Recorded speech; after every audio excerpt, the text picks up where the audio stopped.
আসসালামু আলাইকুম। আজকে আমি এই আম দিয়ে কাটা রান্না করব।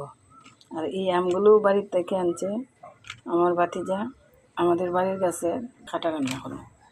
এই আমগুলো আমি কেটে নিলাম, এখন আমি কাটা রান্না করব। চুলো একটা ফ্রাই প্যান বসাইছি, এখন আমি ফ্রাই প্যানে তেল দিয়ে দেব, পেঁয়াজ কুচি দিয়ে দেব।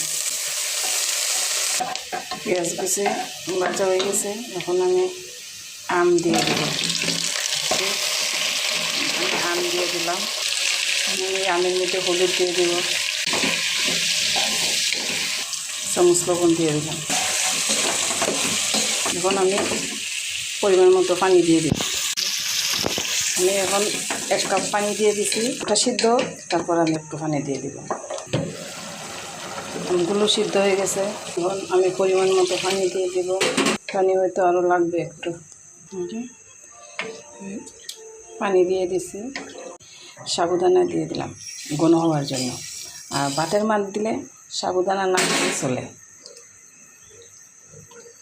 আর আমের কাটা সিদ্ধ হয়ে গেছে, আর একটু জাল হলে চুলা বন্ধ করে দেব। আমার মেয়েরা মিঠাটাই বেশি ভালো হয়, তাই আমি এখন গুড় দিয়ে দিব। মিষ্টির জন্য আমি একটু গুড় অ্যাড করব। গুড় দিয়ে দিলাম। আমের খাটা আমার রান্না শেষ। গুড় দেওয়ার আগেই ছিল একরকম, আর এখনই আরেক রকম। এখন আমি চুলা বন্ধ করে দেব, আমার খাটা রান্না শেষ।